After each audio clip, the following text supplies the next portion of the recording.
सरस्वती नमस्तुभ्यं वरदे कामरूपिणी विद्यारंभं करिष्यामि सिद्धिर्भवतु मे सदा।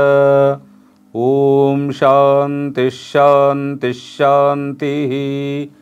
ओम जय श्री वेदम परिपूर्ण परब्रह्म स्वरूपैनటువంటి దివ్య వేద భగవత్ స్వరూపలారా, మన జీవితంలో ఎన్నెన్నో కోరుకుంటాం, ఎన్నెన్నో ఆశిస్తూ ఉంటాం, కానీ అవి జరగవు.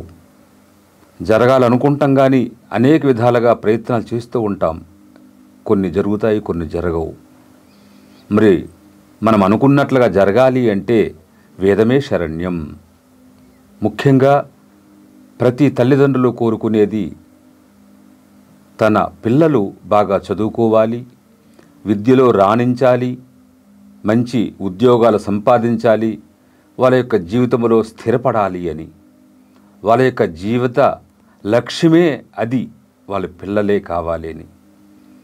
మరి పిల్లలు కూడా అదే విధంగా కోరుకుంటారు, మేము కూడా చదువుకోవాలి, బాగా స్థిరపడాలి అని. మరి దానికి ముఖ్యంగా వేదం ఆధారం కాబట్టి, వేదం ఒక మార్గం కాబట్టి ప్రతి పిల్లలకు వేదం రావాలి. అందుకే మీ పిల్లల కొరకు, మీ పిల్లల భవిష్యత్తు కొరకు వేదము సరస్వతి సూక్తముగా, మేధా సూక్తముగా అనేకమైనటువంటి దివ్య మంత్రములను ఉపదేశించింది. కనుక మరి మనకు వచ్చేది వసంత పంచమి, 14వ తేదీ అమ్మవారి యొక్క జన్మదినం. ఆ రోజు అమ్మవారు చాలా ఆనందంగా మన పిల్లల్ని ఆశీర్వదించడానికి సిద్ధంగా ఉంటారు. కాబట్టి మీరందరూ అంతవరకు మనం ఎస్విబిపి యూట్యూబ్ ఛానల్లో ఇచ్చినటువంటి మేధా సూక్తాన్ని, సరస్వతి సూక్తాన్ని రోజుకొక 3 పర్యాయములు వినిపించినట్లయితే అమ్మవారి యొక్క అనుగ్రహం ఉంటుంది.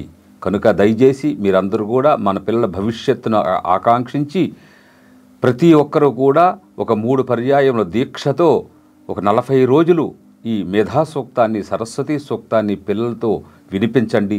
తప్పనిసరిగా వాళ్ళ భవిష్యత్తులో చాలా ఉన్నత స్థితిని పొందుతారు. అటువంటి స్థితిని పొందాలని అమ్మవారిని, వేద భగవంతుని, సమస్త దేవీ దేవతలను కూడా మనసారా ప్రార్థిస్తూ వారి యొక్క ఆశీర్వచనలు మీకు, మీ కుటుంబానికి ఉంటాయని భావించి అందరికీ జై శ్రీవేదం.